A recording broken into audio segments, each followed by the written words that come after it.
we've been talking a lot of heavyweight boxing on the channel recently. We've been talking a lot of Anthony Joshua, a lot of Tyson Fury, a lot of Vladimir Klitschko.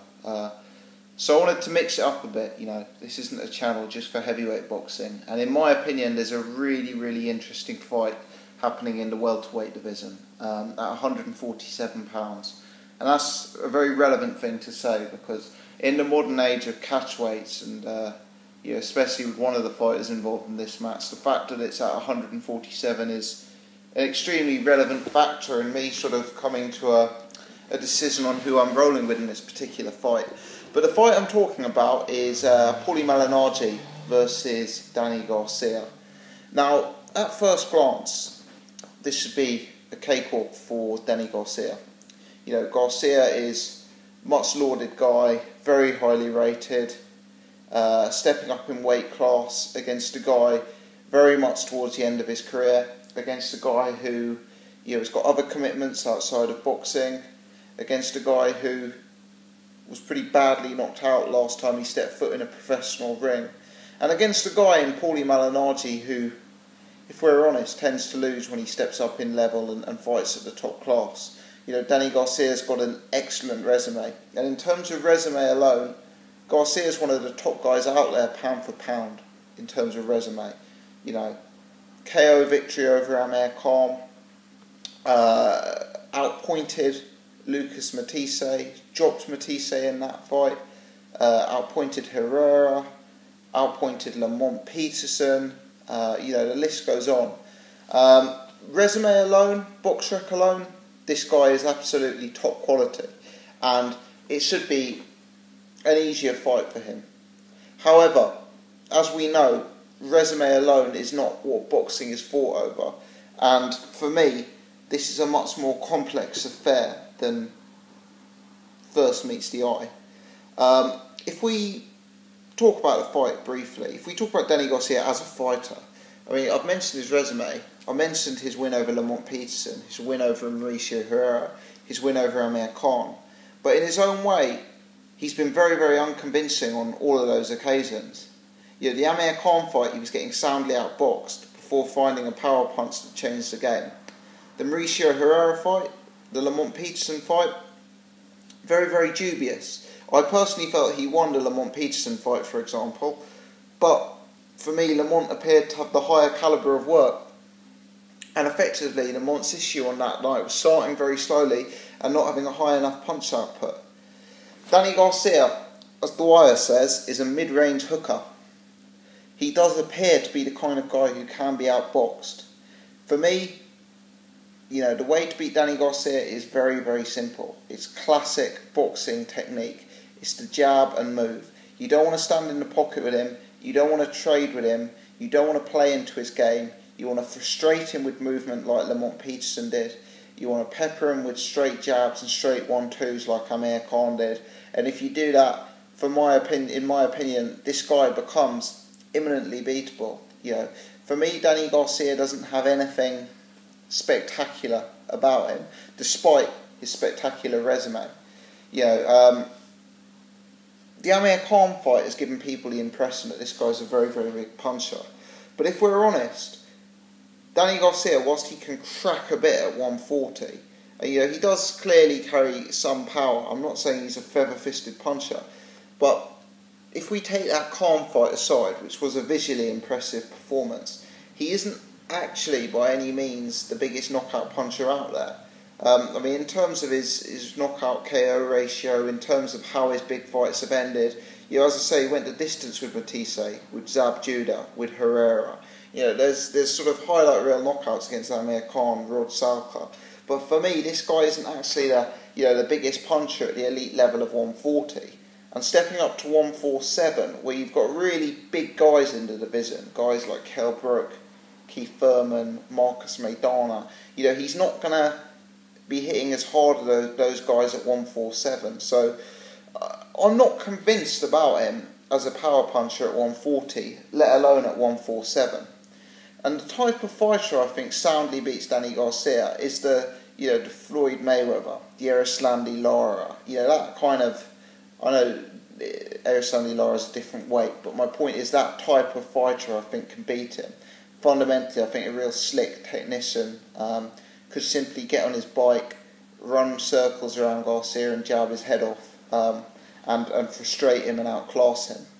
Now, Paulie Malignaggi is an interesting opponent because he is some of those things, not to as high a level as a Mayweather or to a Erislandy Lara, but at his best, Paulie Malignaggi is a very, very sound technician.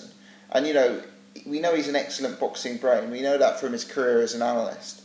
Now, let me say, the performance that Paulie Malignaggi put in against Adrian Broner, which was relatively recently, may well, in my opinion, be enough to get the job done against an opponent like Danny Garcia. From my eyes, Lamont Peterson gave a clear blueprint as to how to beat Garcia, but he was simply too inactive and he started too slow. For me, Paulie Malignaggi won't make the same mistakes. Firstly, he'll have had the opportunity to watch those tapes and review where Lamont Peterson went wrong. Secondly, he's such an experienced operator, and he's a guy who gets behind his jab. Paulie Malignaggi comes out, he fights behind a jab from round one, and he's not someone who kind of necessarily drifts into low volume straight away. Now, of course, it's not ideal if you're supporting Paulie Malignaggi that he's coming off such a heavy knockout loss. But typically, Malignaggi's a very durable guy. He's not someone who gets knocked about too regularly. And even though he got stopped against the likes of Amir Khan, he goes late in fights. And what happened in the Sean Porter fight wasn't typical for Malignaggi. Now, you could make the comment that obviously Malignaggi's getting older, he's got other commitments outside the ring. It's no surprise, the second that happened, Malignaggi lost, and he lost by KO early. And that's a very fair point, it could be that Malignaggi is on the decline. But I'm inclined to have a look at him in this fight. I'm inclined to side with Paulie Malignaggi here, because Danny Garcia, I really feel his resume's flattered him. I feel that his resume is far, far superior to his skill set and to his in-ring capability. And I feel that a guy like Paulie Malignaggi up in weight will not be overwhelmed by a smaller guy like Danny Garcia, as he was by a massive guy at the weight in Sean Porter. Don't let that Amir Khan knockout, don't let that Rod Salka knockout fool you. Danny Garcia is not one of the biggest punchers at 140. We've seen multiple opponents go the distance with him. And up in weight at 147, I'm not sure he's necessarily going to have the pop to get an experienced guy like Paulie Malignaggi out of there. I think if Malignaggi gets on his bike, stays out of range, uses the jab, and effectively, fights, does the basics very, very well, but keeps his activity high, I think that he can frustrate and outpoint Danny Garcia. Now, there's a huge health risk in this. Obviously, as I say, Malignaggi's at the end of his career, got badly knocked out last time. A guy like Danny Garcia, maybe he'll find that if he's been cutting vast amounts of weight, maybe he'll find that he feels stronger at 147 and suddenly he can hit harder. That's a possibility. I guess another possibility is Danny Garcia is the unbeaten prospect. He's the guy with the career ahead of him. He's the guy who money can be made out of. So there's a question here as to who the judges would be more inclined to side with in a close fight. Time and time again, they seem to have sided with Danny Garcia, so it wouldn't surprise me if that was to happen again. There is a health risk here. And Paulie Malignaggi's a light punching guy. He's not got any knockout ratio whatsoever. Garcia hasn't really given us concerns about his durability to this stage of his career, so we can pretty much rule out the Paulie Malignaggi by KO. So it's not a definite selection, it's not a confident pick, but I think stylistically Paulie Malignaggi may have the tools to beat Danny Garcia. And I think Paulie Malignaggi is such a clever man with such a high boxing IQ. The way he reads fights, he will be able to see the mistakes that the Lamont Petersons of this world have made, learn from those, and reflect that in his own in-ring performance against Danny Garcia. In terms of how I see the fight, I view it as about 50-50. I believe peak Malignaggi beats peak Garcia, possibly with a little bit in hand.